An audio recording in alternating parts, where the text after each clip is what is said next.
When it comes to trying to sound more natural in American English pronunciation, you might think, okay, well, what I'll do is I'll listen to native speakers talk, maybe shadow them, try to repeat what they say, so then that way I can try to sound more natural.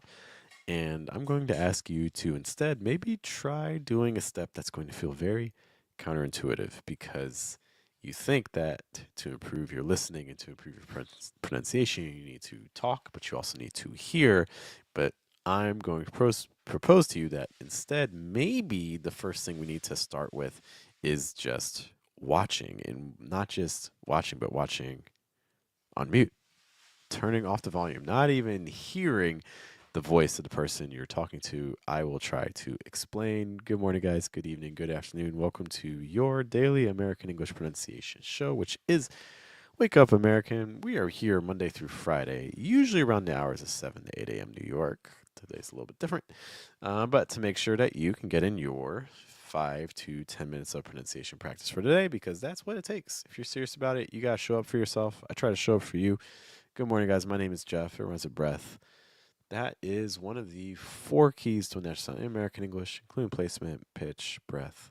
Trying to weaken your consonant sounds in order to strengthen your vowel sounds. So this stream is a bit to celebrate the launch of a new video course that we just had with some students. It's called Embody Your Language, where we're just basically going over some techniques to use your body in a way to become a better communicator and also a better listener. So it's going to help with speaking and listening. And one of the exercises that we did in this workshop was we took a look at some clips from videos and just kind of analyzed what was happening body language wise. And one of the things that the students found who were with us was that just by like watching a video and turning off the volume, you can still make pretty accurate predictions about what the speaker's voice is going to sound like.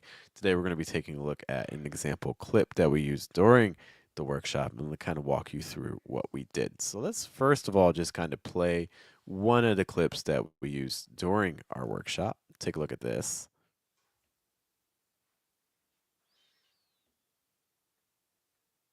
Okay, this is from a cartoon called Hey Arnold. Let's play this again.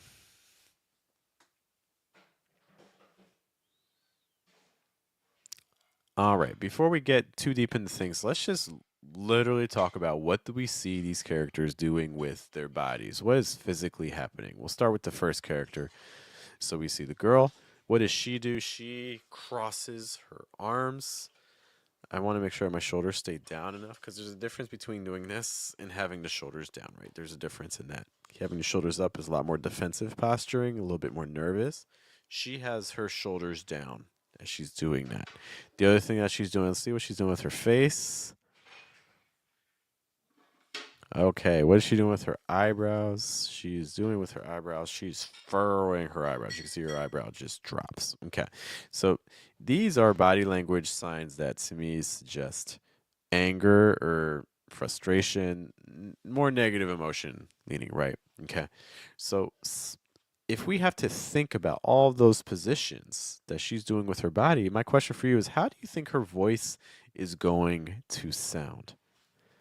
What can we expect from how she sounds with her voice? We'll take a look at that at the end. Before we get to that part, though, we're going to take a look at the body language of the other main character that we see in this scene.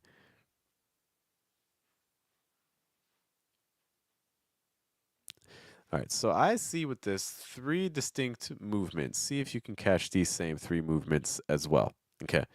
TV World is saying sounds not hurt. Exactly. That's the whole point. Okay, so I definitely encourage you, please, please, please watch the beginning of the video because that's going to walk through the steps. We're focusing entirely on body language right now. We're not paying attention to sound. We're trying to understand what is all the information that we can get just from the actions people are taking without their voice. So you're not going to hear the sound right now. That's entirely the point. So that means it's working.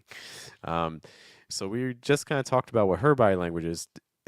I'm seeing three distinct phases that are going to be important for us. What's he doing with his body? The first step is that thing. There's that moment of surprise.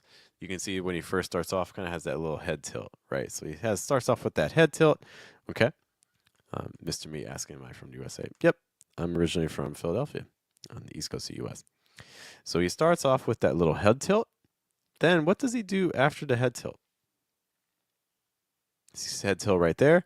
Then he straightens up, he smiles, and then he kind of half closes his eyes. So he starts off a little bit of head tilt, then he straightens his head and smiles. And then what does he do? He kind of closes his eyes and like makes a little gesture like this. Okay? See if you can capture all those gestures. And then he does that. Okay. So what are some things I would encourage you to do those same gestures that he just did. And if you had to do those, what would you do with your own voice? It may be helpful through this exercise. Try to imagine the words that they're saying. So she's not happy about that. Maybe, for instance, let's imagine something that she could be saying. Maybe she's saying like, there's no way I'm going.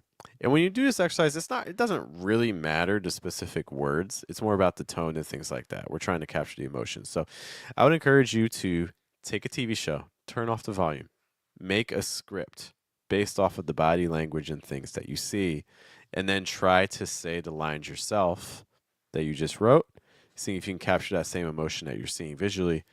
Only after that, turn the volume back on and listen. Okay, so maybe she starts off by saying something like there's no way I'm going. So again, she looks pretty angry, right? So crosses her arms, looks angry. So I wouldn't be surprised if she kind of has like a lower pitched voice, maybe doing something like there's no way I'm going.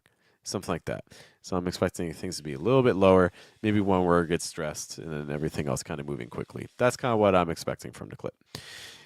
Maybe you have some expectations. In fact, if you're playing around with me, you can even include in the comments or in the chat if you're watching this in the future, what do you think her voice is going to sound like? Let's look at the second character.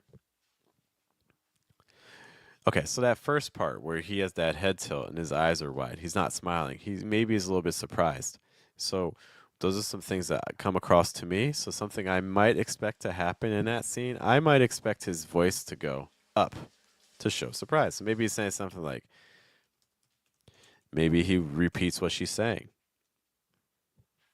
Maybe he says, for instance, you're not going. She says, there's no way I'm going. He may say, you're not going, because he's a little surprised. See if that would make sense for the scene. There's no way I'm going. You're not going. And then he smiles. So maybe he's doing something like encouraging. Okay, so maybe he would say something like, maybe he says something like, come on, it'll be fun. Okay, let's see if that could potentially work for that line. There's no way I'm going. You're not going. Come on, it'll be fun. And then he does kind of like it seems like he's doing like the money gesture, so maybe something in relation to money, right? So come on, it'll be fun. It'll be fun. You can make a lot of money. And you can see like with his eyes kind of doing that squinting and this, it sounds like he's doing some like he's trying to be a little persuasive. That's kind of the vibe that I get from what he's saying. So let's see if all of these lines again could potentially make sense and if they would match just the body language of what we see. Okay. And if you have different lines, feel free to post them because I would love to see what you guys have for your own scripts. So there's no way I'm going. You're not going. Come on, it could be fun. You can make a lot of money. So let's see what the original audio potentially could be with that. Modeling. What a joke. What are you talking about, Helga? Modeling's about fame and fortune, life in the fast. Okay. What do you think? Similar pitch-wise and things like that? Similar emotions that were conveyed? A little bit different? Anything that surprised you? If you found that exercise helpful, by the way, we did even more of that, again, in our workshop, which, again, you can find right there at fluentamerican.com/embody if you find this body language information helpful. Also, do want to give a quick shout-out to Elsa, who also makes these streams possible. Maybe you're like, this body language stuff is nice, but I really want to just focus on vowel sounds and consonant sounds and things like that. Got you. I do encourage you to take a look at the video description in the comments afterwards because Elsa has an app and they've been gracious enough to give us, or we're very gracious to have from them, a link to a free basically access to the app so you can take a pronunciation test and also do free exercises for a period of time. I would recommend, hey, record yourself as you do the exercises and you can kind of practice them over and over again. Whether you stick with it, or you decide not to use ELSA again. But regardless, it's going to be a helpful tool for identifying what are the sounds and things that you need to work on the most in order to achieve a more natural sound. So if that sounds like information you'd like, you want to take the pronunciation test, you want to find out where your weaknesses are, definitely check them out. We have a quick question here before we head out from Mr. Me63, how to pronounce entrepreneur. So entrepreneur, and then stress, and then ner. Entrepreneur. Entrepreneur. So make sure that the stress again on ner, we want to raise the pitch. Everything else before that, drop in pitch. All right, guys, thank you so much for hanging out with me. Look, there's a lot of pronunciation resources out there. I'm very much aware. So the fact that you are here with me, spend a little bit of your time, it's greatly appreciated. I will see you all later. I hope you guys have a good day, have a good night, and a good afternoon, and a good weekend. We'll be back on Monday with more Wake Up American. You guys take care.